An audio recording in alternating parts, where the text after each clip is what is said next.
Nowadays, people believe that love is dead. I mean, the divorce rate is up by 50%. So people don't want to get married, people don't want to have kids, they don't trust in love. And what that really means is that people are not trusting in others. Because in order for love to be dead, that means that you're losing trust that you could ever find someone and have them be loyal to you and have them work with you. So then you both could live a long, healthy life together and have a nice relationship together where you actually can keep and sustain the love and keep on choosing each other time after time after time. You know what I'm saying? So I completely understand. I also completely understand that if the divorce rate is up by 50% in North America, that means that half our population grew up with parents that got divorced. You know what I'm saying? So that's a lot of broken homes, a lot of homes where you're not actually seeing how you can actually properly love someone, you know?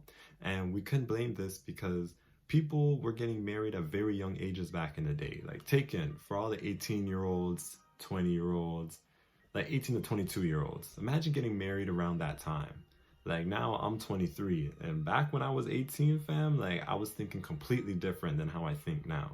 You know what I'm saying? So picture how you're going to be thinking from age 22. What's going to happen when you're 40? You think you're going to have that same type of mindset? Heck nah, you know what I'm saying? It was a very fast life for them. Money was flowing. You could buy a house at the age of 23 like it was nothing back then. You come out of high school, literally go start working, and that's GG's in the chat. You know what I'm saying? And also back then, their parents never really talked to them about how to properly be in a good relationship and gave them advice, because a lot of times with the older generation, the baby boomers, it was seen as kind of taboo to actually give advice to your kids and talk about your life to your kids, because they always just assume that you're the child. It's really none of your business. That's grown up business. When really, no.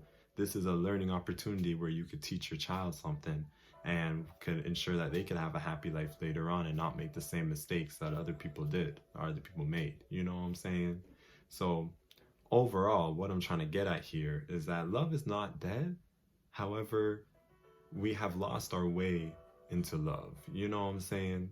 The reason why we have lost our way is that now with social media and so much distractions going on, you're getting so much different type of advices. You're seeing celebrities fall in love being like, not even celebrities, like, be your own friends. How much relationship posts have you seen in your time?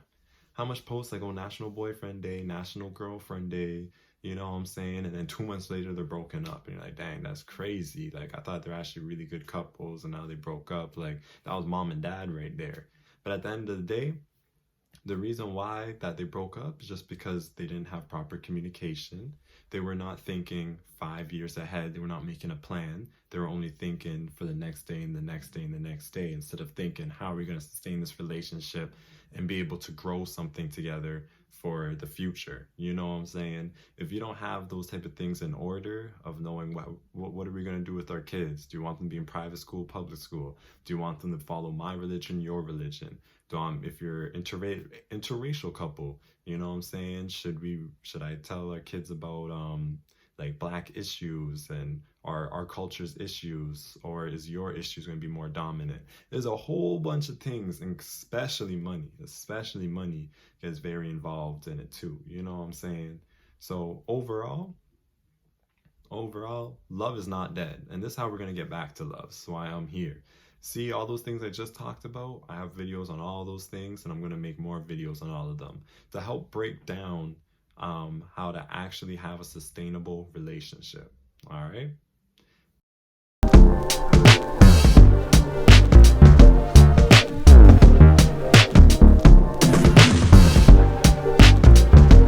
Get back to love.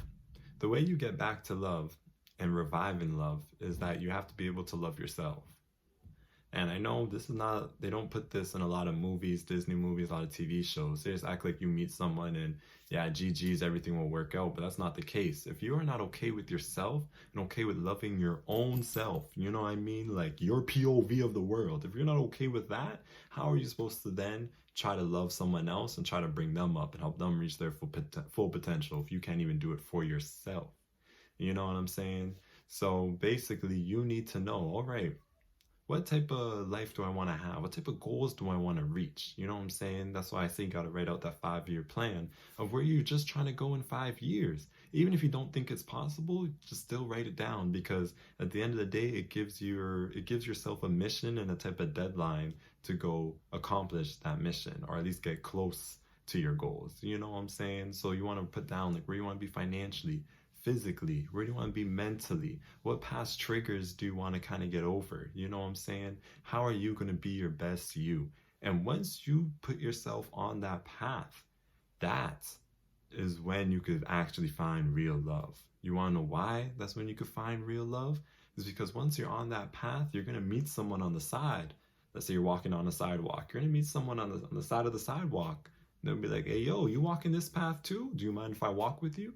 You know what I'm saying? And all of a sudden, you're going to meet someone who also has goals for themselves, who also has their own type of 5-year plan. You know what I'm saying? And basically, you guys are going in a similar direction. So it would make sense if you guys would walk together to your destination. You know what I'm saying? You guys both help each other get to your destination. And with that, if you guys could both help each other reach your goals, then you guys could have joint goals. You know, you guys could have proper communication. You could be like, okay, well, I want to be this financially stable at this age. And you want that same thing? Okay, so how could we help each other reach that goal? You know what I'm saying? You want to have kids at this age? I want to have kids at this age. How could we reach that goal? And that's where that communication starts. Because if you already know where you're heading, all you have to do is when you start dating people is be like, this is literally where I'm heading. Let's talk about what our future would look like together while we're going towards our goals. You know, that's when you could talk about the religion. That's when you could talk about the money. That's when you could talk about your physical health, your childhood traumas, things like that. And you continue on going. Because would you rather want to date someone, let's just say for childhood traumas, you know, mental health? Would you rather want to date someone that's not taking care of their mental health at all? You know what I'm saying? Or if have been working on your mental health for a year, let's say 2 years, and you meet someone that's been working on their mental health for 1 year, but you know they're still doing a good job, wouldn't that make more sense to date them? Because they could gain something from you because you're still working on your mental health. And if they're also working on their mental health, you know what I'm saying, and reaching progress, they can still help you reach further into your progress. And you guys both have the same goal, as you guys both just want to be in a stable mindset on whatever you're fighting. You know what I mean? And then it also gives you a lane to communicate. Because since you guys will have similar interests, you guys will be able to actually find each other interesting. You know what I'm saying? You guys could both compare your life stories together. You both could compare how you went through certain problems and solved it, you know? And then slowly and slowly, you could start talking about more of your future and more future problems, not even future problems, but future goals that you want, and how you guys are going to get that going, you know? And that's what a lot of people are missing nowadays in relationships. So much times in relationships, I'm hearing people talk bad about their partner. Like, they're doing this, they're doing this. I'm like, okay, well, why don't you talk to them about it? And like, oh, I don't really want to talk to them about it. The reason why they don't want to talk to them about it is because they already have their own little vision of how their boyfriend or girlfriend is supposed to act. And anytime they don't act like that, they're getting angry, you know? But when you have your own self-love, you don't really, that vision, like you don't really care about it too much, because at the end of the day, as long as they're helping you reach your full potential, they're helping you picture yourself how you want to be pictured, you know, in your own mind, then you're happy. Because at the end of the day, that person is their own person. No matter how much you picture your perfect significant other, it's never going to be the exact picture how you picture them, because everyone is different. That's why you have to look at it as, what value are they bringing to me? You know what I'm saying? And what value am I bringing to them? Because I'm going to help them reach their full potential. It may not be, you know, exactly how I picture it, but if you can stomach their faults, you know what I'm saying, then it's not too bad, you know? And especially if they love you enough to actually still work on some things that you think they need to change, then that's a win-win, you know? And that's also what I have in my own relationship. And that's how I've been able to stay with my girl for 4 years now. And people always be like, oh, like, are you sure you're going to marry her though? Are you sure you're going to do this? And the thing is, you should not be wasting your time. You should not be wasting your time. That's another reason why people are saying love is dead. The reason why there's a 50% divorce rate is because people were wasting their time. You think they just figured out, you think they just figured out after like 40 years of being together, not 40, let's say 25 years, 20, 15, 25 years being together, didn't like the person? Come on now. If you don't like someone, it usually will take you, usually will find out within 2 years that you're not really fluffing with them. But because they wanted to feel comfortable and stable, and since maybe they already bought a house with them, already had kids with them, and they never really communicated like certain goals that they had or communicated certain problems that they had with the person, and they kind of just let the person do whatever they wanted, it just didn't work out. You know what I'm saying? So instead of going that far, within the first 6 months, you should already tell them your 5-month plan. You should already ensure that they're going the same direction as you. Ensure that you guys can be friends first. You know what I'm saying? That you guys actually enjoy being around each other.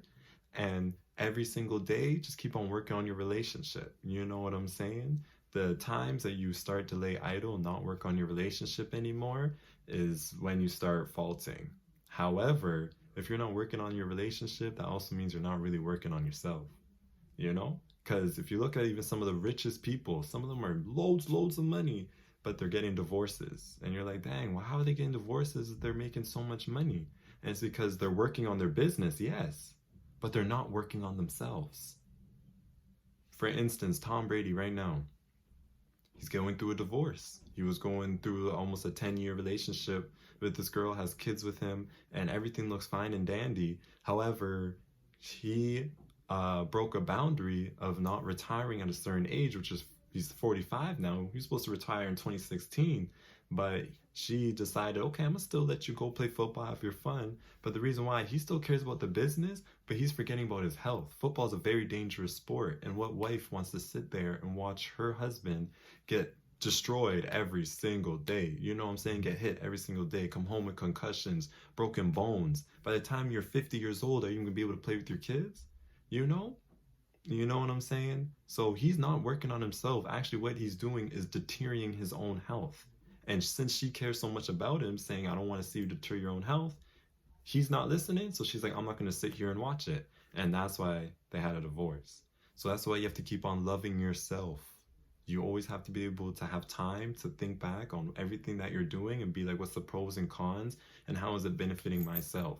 Because now at the end of the day, Tom Brady is now going to go home at the end of a good career and he's going to have no one to celebrate it with.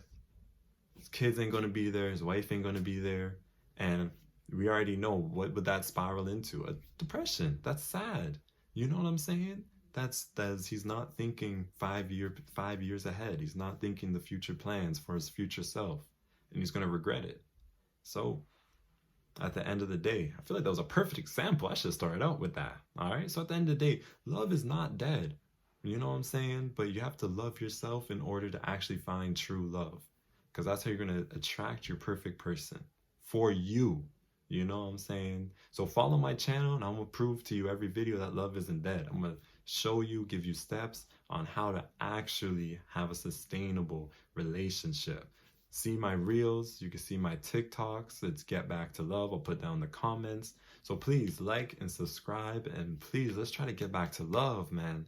Because right now we're living in a generation of so much strippiness. So much people are getting bamboozled online. So much people are getting depressed. You know what I'm saying? So much people just don't believe in themselves. They don't have any faith in this world. And if you really think about it, it's not as bad as it could be if you're in North America. You know what I'm saying? Like if you're in North America and you live in a good, you know what I mean? A good household, just a normal, like family, modern family type household. You know what I'm saying? There's no reason that you should not be able to find love for yourself and then be able to find the love of your life. There's no reason, especially with social media, all these tools that help you better yourselves. So every day you just need you to keep on working on yourself, keep on bettering yourself.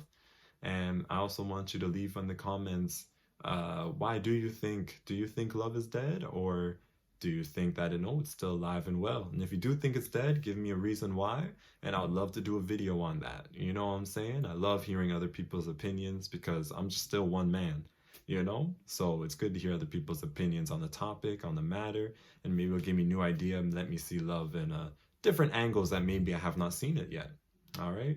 So I love y'all. God bless y'all. Have a great day. Peace.